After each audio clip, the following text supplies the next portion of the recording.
All right. So hi everyone, thank you again for attending this career support webinar series. Can you hear me right? If so, please write yes in the group chat. Okay, perfect. Thank you, Julia. All right, so let's start. So again, to ensure this webinar, I will meet you guys so everyone can hear clearly.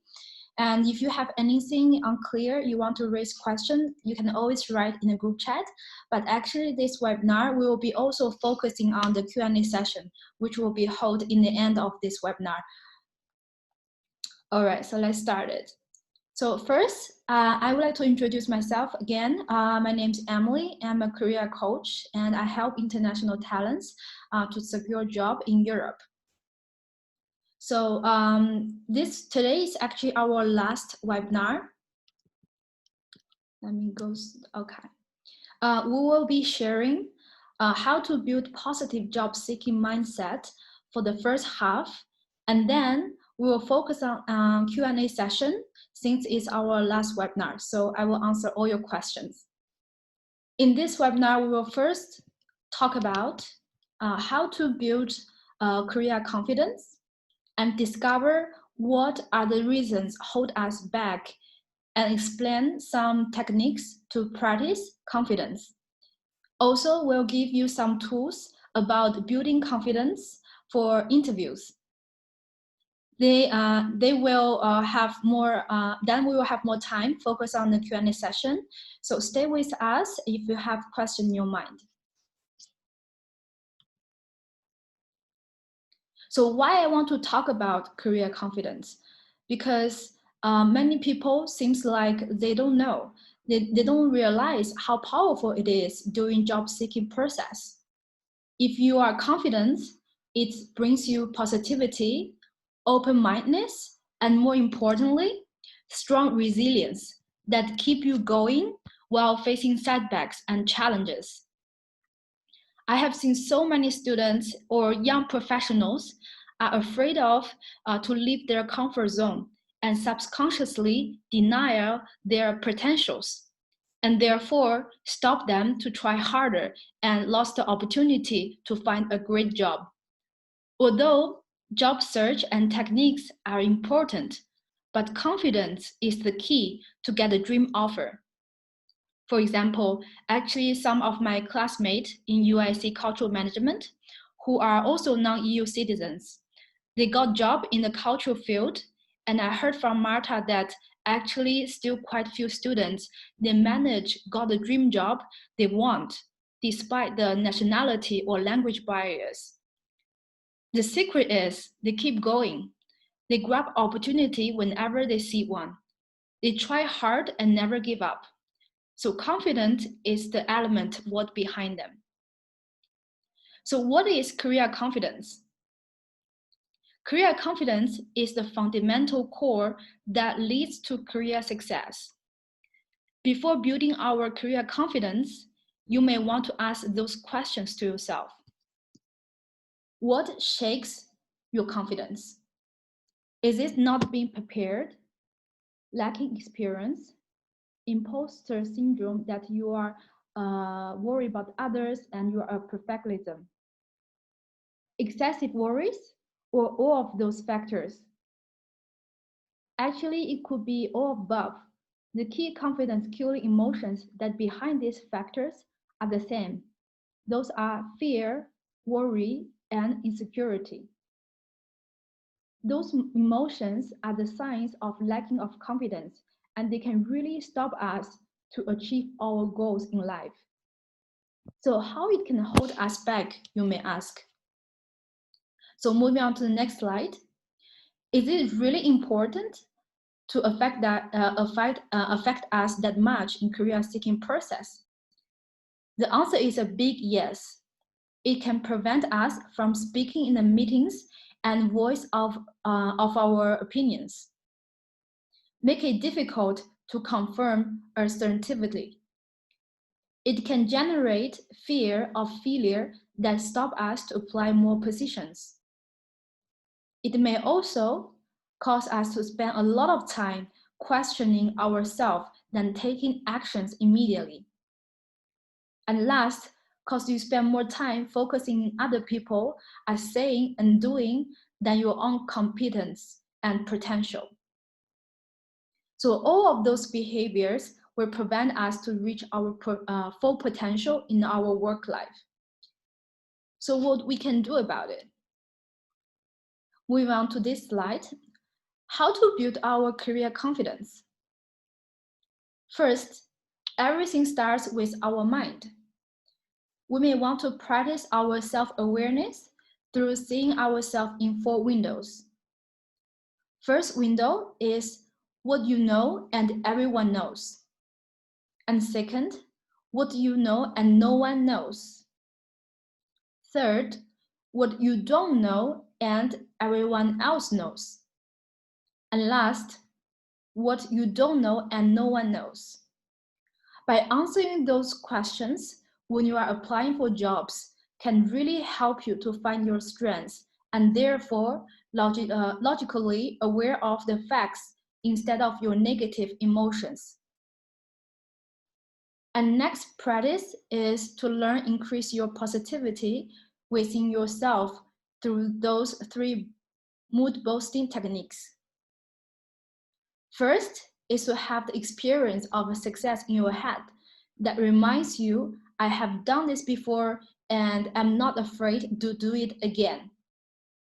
Second is to develop positive self-confidence that think about the time you succeed and build yourself up.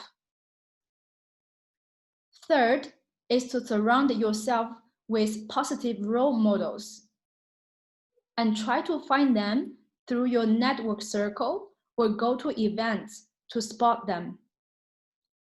So practice those techniques 1 hour a week or simply write them down and look at it time to time.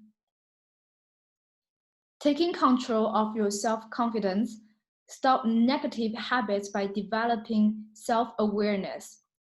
You can ask yourself, why I feel this way? What is fundamentally going on in my head to make me react the way I do? So, all right, so we know now what's going on behind the career confidence and how to build them through awareness. Now moving on, we will share some practical tips on boosting your confidence in the interviews. First, of course, you need to practice and practice and practice. Be smooth and rehearse the experience and stories you can share that match the job description to the interviewer.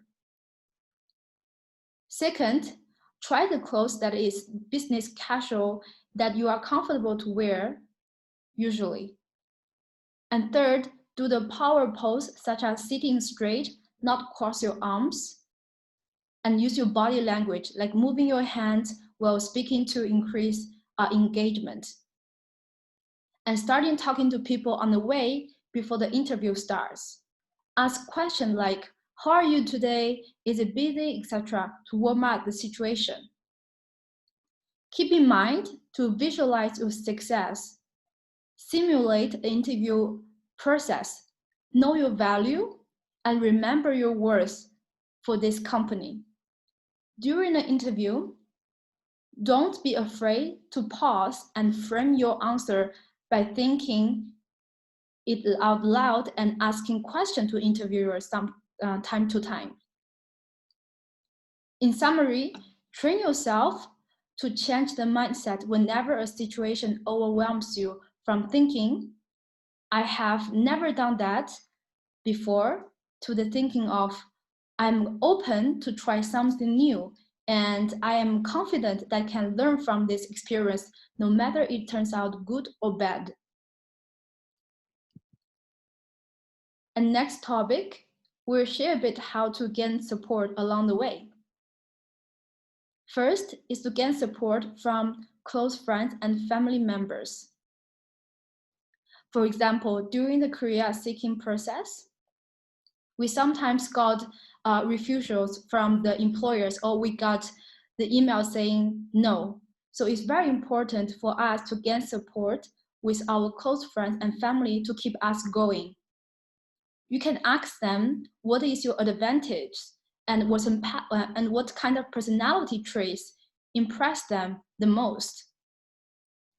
Ask them to assist you with a role play for interviews.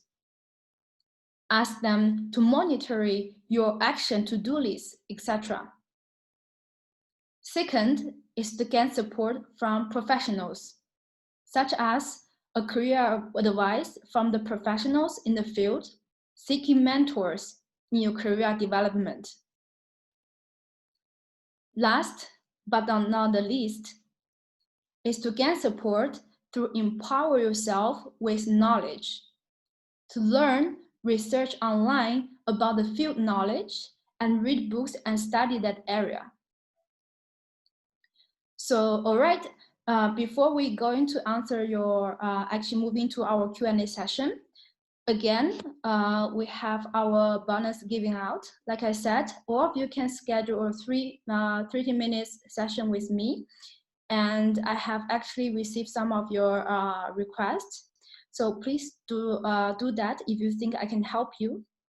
And then it's the special offer for USC students to sign up group classes with 30 euros each for the course below, like cover letter, LinkedIn, interview, etc.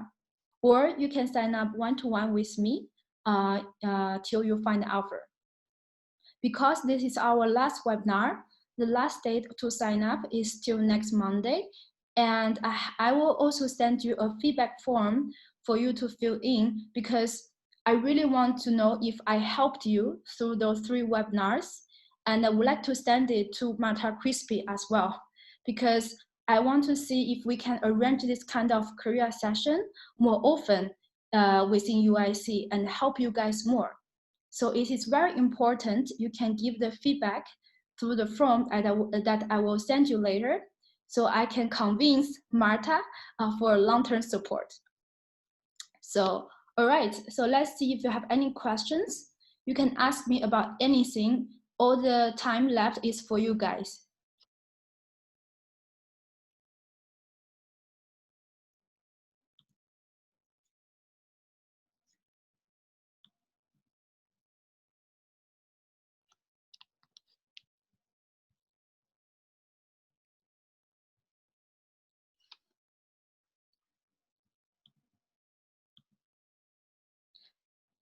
Of course, Sienna, can you, I can unmute you, or you can unmute yourself.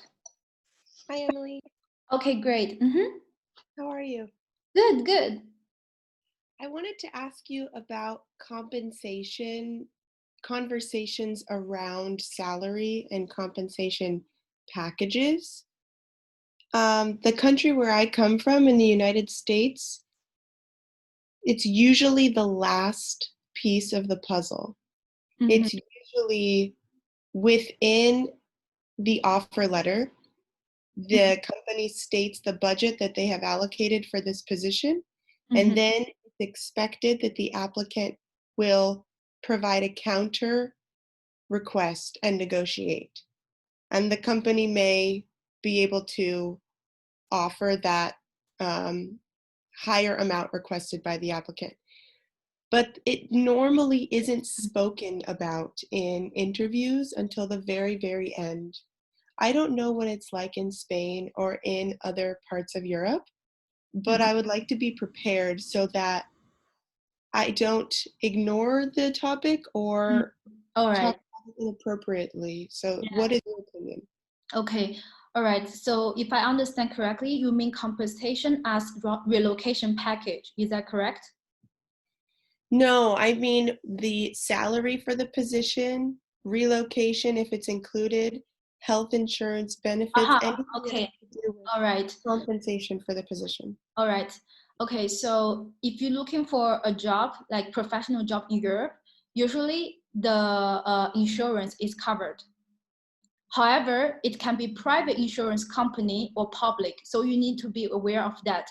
For example, as I know, in Central Europe or in the Northern Europe, like because the countries differ a lot, so some countries, they have a really bad public insurance system the corporates, especially big companies, they offer insurance with private insurance company or private medical care, let's say. So you want to make sure, first of all, some companies, they write it in the job description. And some company, they don't write. However, what I've seen right now is most corporate company, let's say the big companies, they write it in the job description. And they write it with private insurance or public insurance or what kind of medical care. And if they don't write it, I think it's important to ask them. However, you are right. If you really like this offer or you really like this company, you can ask them in the second round of interview, not necessarily the first round. And about other compensation, I would say, of course, salary is very important, but the salary you need to negotiate when you get the offer. That's for the salary. However, you can ask about extra benefit. For example, will be any relocation package provided? Because if you are locating from other countries, let's say from France to Spain, or even outside Europe to Spain, then normally companies, they cover kind of relocation money for you. They pay out either once or they pay out within 12 months or half a year. For example, the company I'm working right now, in the beginning, they compensate me with this kind of relocation fee. They gave me 2,000, around 2,000 like Polish currency a month, and this payout through 6 months. So I think relocation package is very necessary if you are located from other countries, and company, they're aware of that. However, if you struggle about what timing you should ask them or you should bring them out in the very beginning, I would say no. Only until you the salary you can negotiate until you got the offer, but for the other benefit you can bring it out after the second round of interview. So I hope this answer will help you with your doubts. Yes, thank you very much. No problem. I have a question from Asan. May I ask, if you find a job offer which is online based, can you still apply for resident permit by that? Do the employers provide a contract for such jobs? All right, because of the the situation we're right now in with the COVID, many things are changing. Some companies, they are also trying to figure out how to offer remote job with those legal status, right?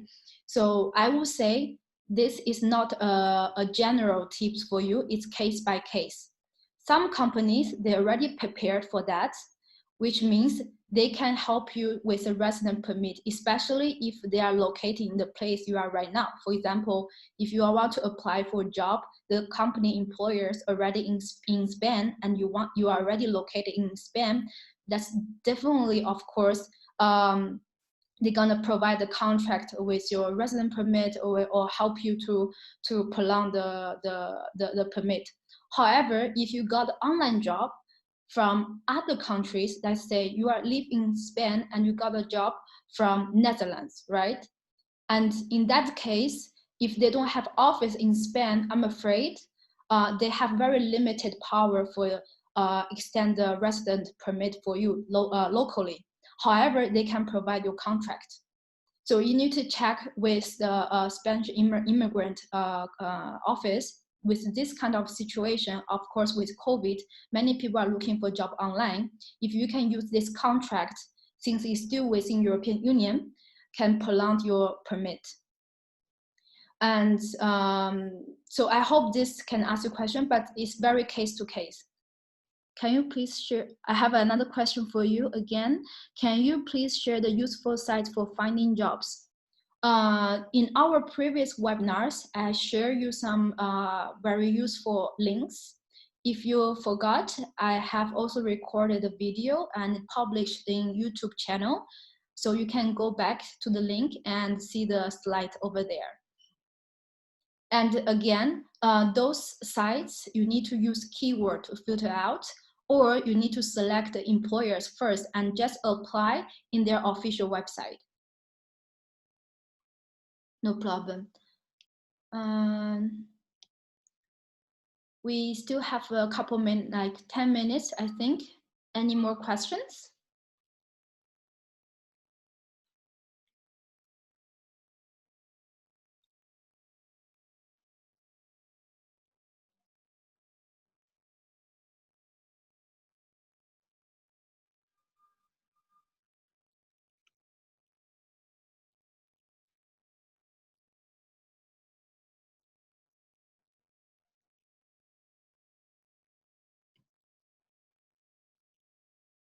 Sure, go ahead, Sienna. So you gave us some great statistics on the employment landscape for Mm-hmm. Spain, particularly in different industries and then deeper into the arts and cultural field. Mm-hmm. And you happened to share with us um, entry-level salary Mm-hmm. like metrics. Do Mm-hmm. you happen to have a chart or a resource or a place you could point us to understand higher level salaries? For example, if we don't consider ourselves an entry level Yeah. applicant, Yeah. if we consider ourselves mid level management Huh. or Yeah. production lead or some sort of alternative position, I would like to be more familiar with the Mm-hmm. compensation ranges because I think that conversation that I will be having with Mm-hmm. employers, they might bring up what is your expected compensation range? That's the question I usually get. Uh-huh. And Right. I can base it on my Mm. work history in the US, but I know that that's not going to be equivalent in other countries. So if you have that for Spain, that'd be awesome. And if you have it for even other countries in Europe, that'd be great. If this is something I can easily research, though, let me know and I'm happy to do it. Okay. First of all, you want to understand what is a senior level or entry level means in European standard. For the entry level, that means 1 year or have a couple of internship, even sometimes to 1 to 2 years. And for the senior position, is normally above 3 years to 5 years. That is a middle senior position. And above that, that's normally at least have 5 years experience or more. So if you already have 5 years experience or 3 to 5 experience, you can get job like senior or in the manager level. But keep in mind, some titles, for example, senior researcher or senior marketing specialist, they are counted as a 3 years working experience. And for the manager, usually start from 5 years. So that's what I've seen in Europe with this kind of a working years experience. And regarding the compensation, I would say culture industry, as you know, of course, is lower compared to, let's say, technology. It's a fact. And depends on the position you are applying for. If you are applying for sales or marketing with kind of KPI, they may have offered some commission based. So we need to see the structure of the compensation. What is the base salary and the commission out of it? If it doesn't have commission, that is totally just the base salary, then you need to see what's the range of it. If it's a basic salary above 5 years in culture industry, I would say after tax. Of course, if you're looking job in Spain, if you are looking for job in London or in UK, that's another story. But if in Spain, I would say after tax is 2,000 euros in that kind of arrangement, especially in culture industry. However, if you're looking for a job in UK, of course, that's much more. So it's case by case by the country again. And also that will be very helpful for you if you can have a look on Glassdoor. I think you know this website, maybe. Glassdoor, they have kind of like a salary references for a certain kind of job or certain kind of industry. Or you can just search on Google about salary comparison between different countries in Europe, because you can see how the cost and the cost of living, the rent differs in different countries. So if you see the rent is like around 20% to 30% of your salary, then you can somehow get a sense of what is the basic salary out of it. So I would say do the research, of course, but also to know what country you are applying for. Okay, thank you. I just want to ask one bit of clarification. I heard you say that the senior level position is below the management? The senior depends the title after it. For example, we have a specialist, or we have a let's say a researcher, or somehow because sometimes you have a junior consultant or senior consultant, and Mm-hmm. above that is a manager, or even between that you have a team lead. So it's kind of like different layers before the manager. In small company, of course, it depends on scale of the company. If it's small company, like 50 people, the manager level is very easy to get there.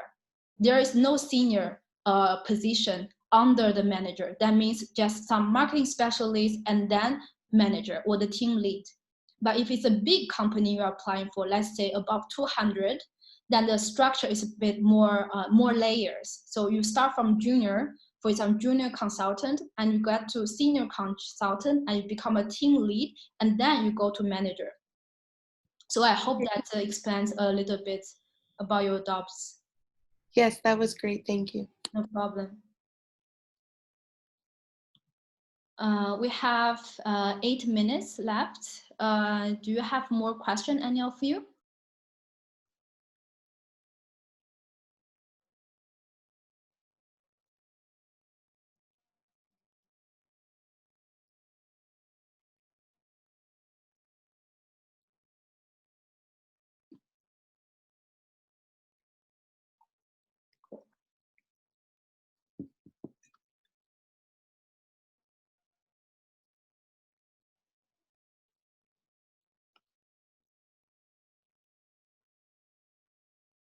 We have a question from SM.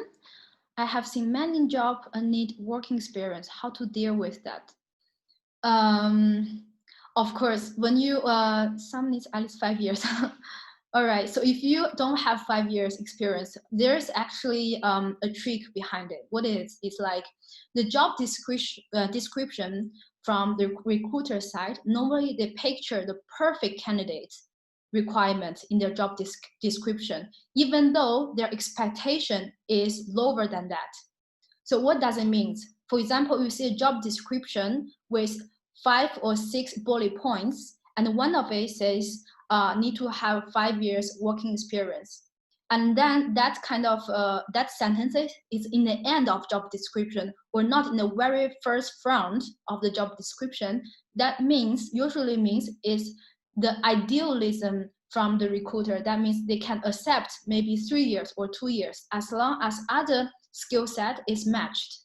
So I would say don't stop yourself to applying those positions. You see yourself a great fit, even though your working experience is less than that, because the expectation of recruiter is definitely lower than the job description, because they just want to get a perfect candidate, but there is no perfect candidate. So don't be worried about that. If you don't have enough years of work experience, I would say focus on the job, the skill set they need, the knowledge they need, because everything you can learn and train once you step into this company. They will give you training schedule, they will give you the tools you need, but the more important is your skill set.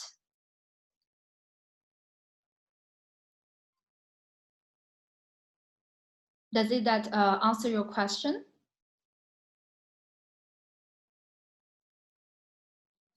All right.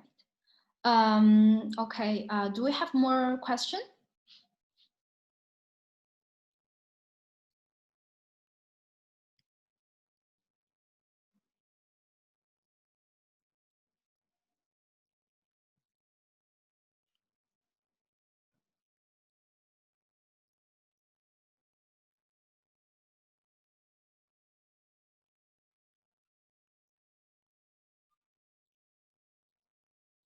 All right, if not, you can still ask me after the webinar, or schedule a session, 30 minutes free consultation with me. So if you have more questions later, don't worry about it. You get, all of you have my email address. I want to just to summarize this working with this career support webinar.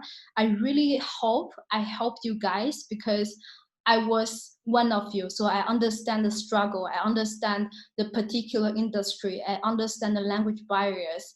But I would just say, don't give up.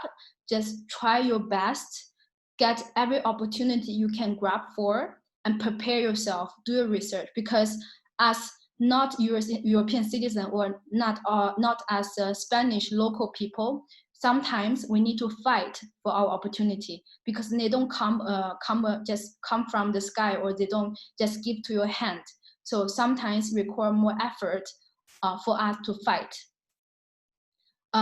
So bear in mind that you have 1 year job search visa. Take advantage of it and prepare yourself. Don't be afraid to get no from recruiter, because there are more opportunities there. You just need to spot them and keep trying. And thank you again for this webinar and for attending those 3 webinars with me every Thursday. I almost remember all of your names. And please, later I will send you the feedback form. Please fill it, because I really want to help USC graduate in cultural management in the long term. I want to keep helping them with career searching, or give any tips I can give, so they can have the same tips or same help like you had. And I hope you the best. Good luck. And feel free to contact me with any question you want, or just sign up the courses or anything. So thank you very much. Good luck. And yeah, thank you.